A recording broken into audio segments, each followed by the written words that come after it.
Dan yang nggak masuk akal lagi, saya lihat anggaran dari bus Jakarta Surabaya itu sampai 24 juta. Bahkan ada sewa truk dari Jakarta Surabaya, Jawa Timur ke Malang.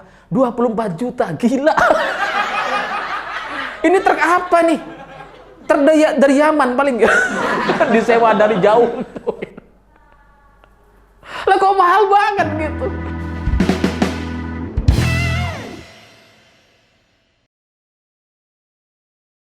Selamat malam para mantan, selamat malam untuk semua mantan-mantan kalian yang nggak pernah kalah debat. Pokoknya dia terus yang bener.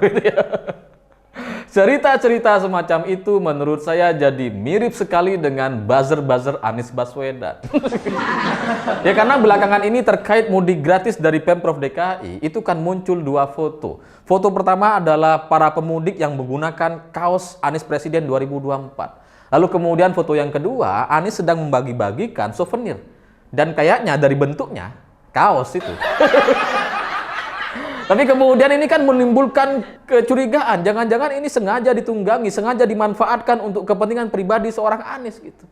Ya, tapi kemudian dibantah oleh banyak orang, oleh pihak Pemprov. Oh enggak ada kaos. Tapi faktanya para pemudik yang menggunakan kaos banyak. Lah ini dari mana gitu ya? Masa dari Pak Ganjar sih? Ya pasti dari kubunya Anies lah, dari siapa lagi gitu. Tapi buzzer-buzzernya Anies ini membela, mengatakan bahwa ini inisiatif para pemudik, inisiatif mereka sendiri. Logikanya, pemudik mana yang kalau mau mudik mikirin kaos capres? Kita besok mudik yuk ke Surabaya gitu. Kita cetak dulu kaos capres. Mana bisa gitu. Dan kalau ini dianggap inisiatif sendiri, itu kan artinya para pemudik ini nyetak sendiri, pakai sendiri. Dan kalau kita lihat foto-fotonya, itu nggak begitu gitu. Jadi nampaknya para pemudik ini dari rumah udah pakai baju, kaos-kaos sendiri gitu ya. Kan kelihatan tuh ada orang-orang perempuan pakai daster gitu ya. Dari rumah mereka udah warnanya beragam tuh, merah, biru, hitam, hijau, macam-macam. Tapi ketika sampai di lapangan, itu dikasih kaos masing-masing. Makanya mereka kemudian pakai tuh kaosnya. Di luar bajunya gitu. Jadi ada baju nih dari rumah, dipakein kaos. Itu cuma buat foto-foto aja, buat kampanye gitu. Nanti ketika bis sudah jalan, keluar Jakarta, dilepas semua itu. Jadi kalian masih mau bilang itu cuma inisiatif para pemudik. Ya nggak mungkin lah gitu ya. Dan selain itu saya juga nggak ngerti deh kenapa para pendukung Anies atau relawannya ini memanfaatkan atau menunggangi isu mudik gratis. Padahal kan mudik gratis ini identik sama infrastruktur. Sementara selama ini orang-orang yang anti Pak Jokowi, anti pemerintah atau pendukung Anies itu kan cenderung bertanya, infrastruktur buat apa?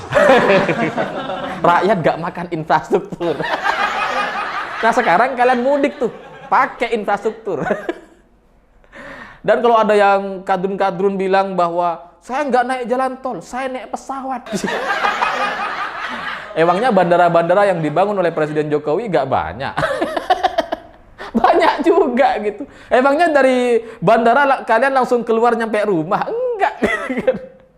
Apa rumah kalian depan bandara? Kolong jembatan. Kan nggak mungkin, tetap kalian pakai jalan tol. Dan yang dibangun oleh Presiden Jokowi itu nggak cuma jalan tol Surabaya, Jakarta, atau Trans Jawa, Trans Papua, dan sebagainya. Enggak, gitu. Ada banyak.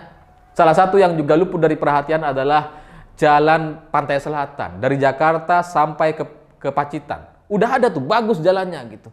Jadi kalau keluarga SBY mau mudik, mau kampanye, bisa tuh. Lewat jalannya Pak Jokowi. Itu sambil ngedumel-ngedumel tuh di tengah jalan mereka. Ini Pak Jokowi yang bikin, ini Pak Jokowi yang bikin. Ya lucu aja gitu. Kalian menunggangi untuk sebuah isu yang salah kaprah gitu. Dan selain itu kalau memang kalian mau kampanye, relawan-relawan Anies ini, mestinya kan mikir gitu. Ngapain menunggangi mudik gratis dari Pemprov DKI? Mestinya ya bikin sendirilah relawan Anies gitu. Lebih gentle, lebih bener. Sama seperti relawan Ganjar bikin tuh mudik gratis. Ya meskipun cuma 10 bus gak apa-apa. Yang penting ya atas nama sendiri gitu. nggak numpang sama anggaran negara, anggaran APBD. Kalau kalian numpang sama APBD, ya kalian nggak tahu bersyukur namanya gitu. Para relawan Anies kan sudah banyak ditampung tuh di TGUPP. Kalian tiap bulan selama bertahun-tahun udah dapat anggaran terus dari APBD. Kan mestinya kalian sumbangan gitu.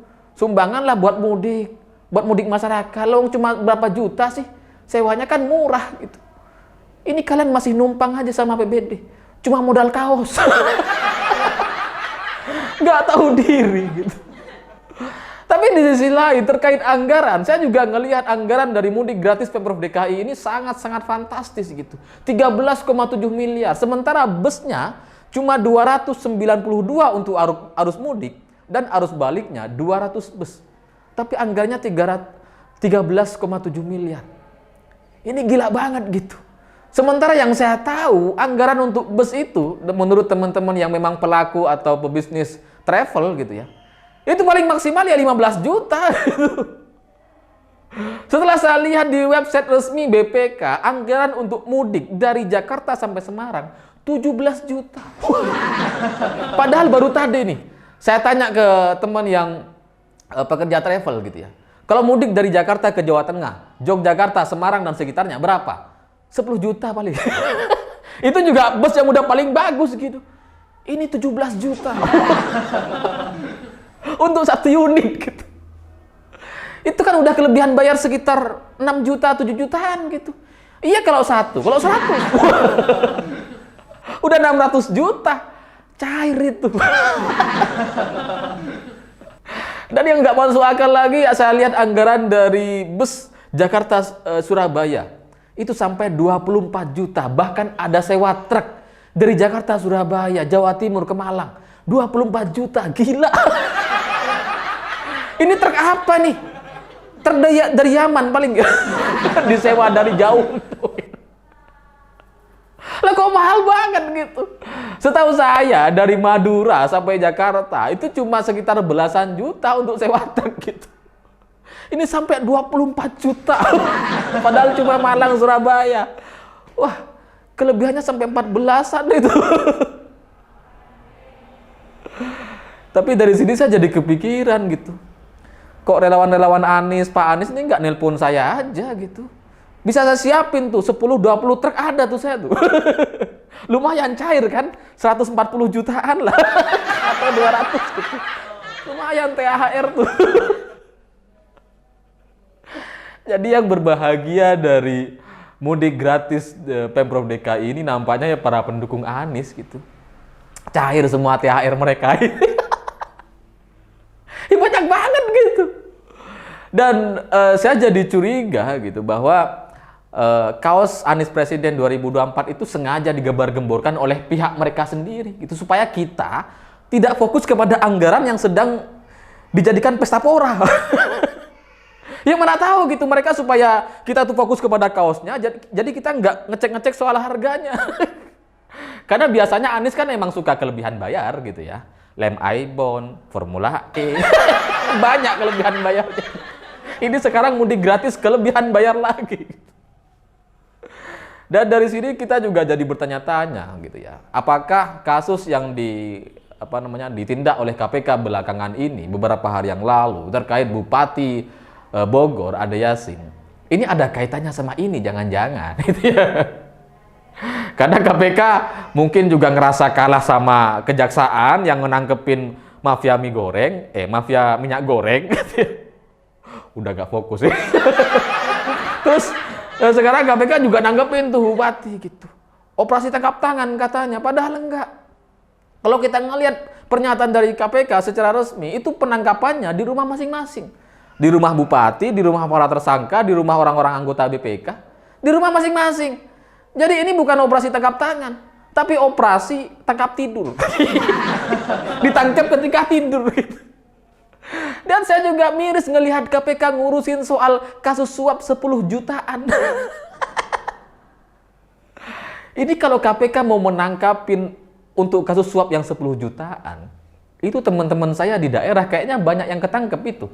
Karena untuk kasus suap 10 juta ini kan apa ya levelnya tuh ya untuk makelar tanah gitu kan, sertifikat tanah gitu. Udah lebih dari 10 juta itu. Ini kalau mau ditangkepin satu Indonesia bisa ratusan ribu orang nih kena semua nih. Bukan cuma si anggota tim Bupati Bogor itu. Tapi diurusin loh sama KPK. OTT katanya. Operasi tangkap tidur. Sementara yang di Jakarta, di depan mata, gajah di depan mata yang miliaran rupiah, nggak diproses sama sekali. Ini aneh gitu. KPK juga sebelumnya kan saya jadi teringat dengan Gubernur Sulawesi Selatan, Nurdin Abdullah gitu. Itu juga sama tuh, ditangkap ketika tidur. Tapi bilangnya operasi tangkap tangan. Pak Nurdin itu diajak untuk datang ke KPK ke Jakarta untuk bersaksi karena ada anak buahnya ditangkap katanya, tapi ternyata malah dijadikan tersangka. Itu kan lucu gitu. Dan kita lihat vonisnya udah selesai 5 tahun. Dan barang-barang yang menjadi sitaan KPK yang dilelang dan itu pun nggak laku gitu ya. Itu barang-barang yang kayaknya tuh untuk kepentingan umum gitu. Ada jet ski nilainya 10 juta. Ini nggak laku nih. Ada mesin kapal mereknya Yamaha, harganya 200 jutaan. Nggak laku juga, orang nggak mau beli. Jadi KPK cuma ngurusin yang receh-receh kayak gini gitu. Untuk yang kasusnya miliaran nggak diurus nih. Padahal nggak usah orang-orang pinter deh. Ini kan zaman terbuka, zaman digital. Semua kita tuh bisa nanya, bisa cari tahu informasi dengan mudahnya gitu. Kalau kita mau lihat, kita mau cek ke lapangan gitu. Kita tanya sama teman-teman yang pekerja travel gitu ya. Kita bisa tanya tuh bus sewanya berapa sih? Untuk dari Jakarta Surabaya gitu. Coba deh cek. Pasti nggak akan nyampe 24 juta. Tapi kalau tarif dari Gubernur Anies segitu gitu ya. Ya saya jadi pengen tuh jadinya. Bisa saya sediakan bus tuh. 100 deh itu. Banyak cuannya gitu. Jadi harapan saya teman-teman KPK yang sedang nonton video ini, coba abis ini kita cek deh berapa sih anggaran dari Jakarta ke daerah-daerah itu gitu. Karena ada juga yang ke Palembang, ke Lampung, anggarannya 24 juta, 22 juta rupiah, itu juga sudah gak masuk akal gitu. Karena mahal-mahalnya pun untuk anggaran bus, ya sekitar 15 jutaan lah untuk 3 hari, untuk 5 hari gitu. Karena tarifnya itu kan katanya sekitar 3 juta per hari. Jadi kalau bolak-balik hitungannya 5 hari ya 15 jutaan gitu. Ini kalau sampai 20 juta, 24 juta. Ini mau mudik kemana?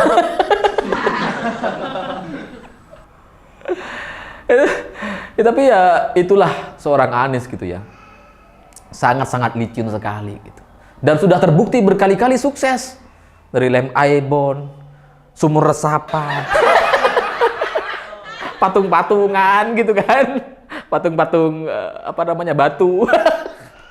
Sukses sekali menyerap anggaran gitu. Sekarang juga untuk kasus mudik juga diserap tuh.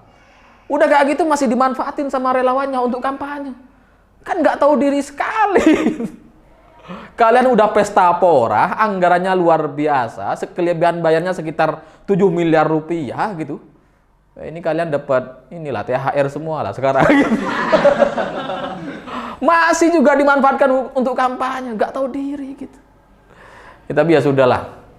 Pada akhirnya mungkin kalaupun Anies Baswedan tidak terjerat KPK, tidak diusut kasus-kasusnya seperti ini, padahal sudah sangat-sangat terbuka sekali, ya mungkin karena banyak pihak mendukung Anies Baswedan.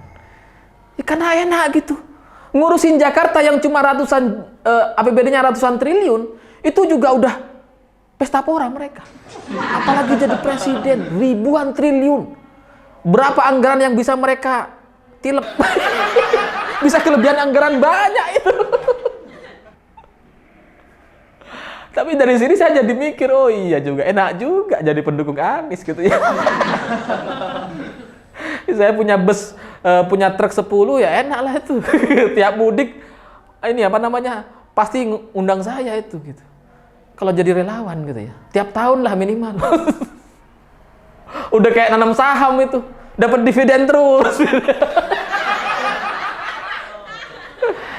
Tapi ya pertanyaannya apakah Indonesia ini negara kita bersama akan diserahkan kepada orang-orang yang seperti ini gitu. Apakah kan pesta pora yang kalian harapkan untuk kepentingan pribadi akan kalian rayakan tanpa rasa bersalah kepada rakyat yang lain. Kalau saya sih mending nyari kerjaan lain aja deh. jangan jadi buzzernya Anies gitu. Ya siapalah, Erik atau siapa gitu ya. Ya, kalau kayak gini pesta anggarannya yang besar-besaran gitu ya. Terus kalian juga masih kampanye memanfaatkan, dapat jabatan lagi, waduh. Apa kabar Indonesia ke depan kalau kayak gini? Ya, tapi ya sudahlah, semoga ke depan ini menjadi perhatian banyak orang. Semoga diproses, dicari tahu kebenarannya, karena ini sudah ada dalam website resminya BPK gitu. Semoga diproses dan semoga apapun yang terjadi setelahnya yang terbaik untuk Indonesia. Karena pada akhirnya ya kita mau siapapun yang jadi presiden, negara ini menjadi negara maju. Nggak ada kata lain gitu. Kita nggak ingin kembali ke belakang menjadi negara-negara yang terbelakang, yang cuma pestanya tuh pesta untuk segelintir orang. Pesta demokrasi semestinya pesta untuk semua kita, tanpa melihat golongan dan kelompok atau partai politik atau kelas menengah ke bawah dan sebagainya. Harusnya untuk semua kita gitu. Untuk kemajuan negara ini. Jadi buat teman-teman orang-orang yang sedang mudik gitu, yang sebelumnya nanya infrastruktur buat apa, ya sekarang inilah kalian tahu jawabannya. Buat kalian makan. Dan buat teman-teman penonton Siwo TV, ini episode terakhir sebelum kita libur panjang setelah ini. Saya ucapkan terima kasih banyak telah mendukung channel ini, sudah mensubscribe channel ini. Semoga ke depan kita menjadi lebih baik lagi. Dan saya nggak tahu nih teman-teman editor, mungkin kita akan libur sekitar sebulan. Enggak deh. Kelamaan gitu ya. Kita akan libur lah selama beberapa hari atau seminggu 2 minggu ke depan. Sampai benar-benar fresh lagi, sampai benar-benar siap untuk menyongsong 2024 bersama-sama. Saya pikir itu. Terima kasih sudah menonton. Begitulah kura-kura.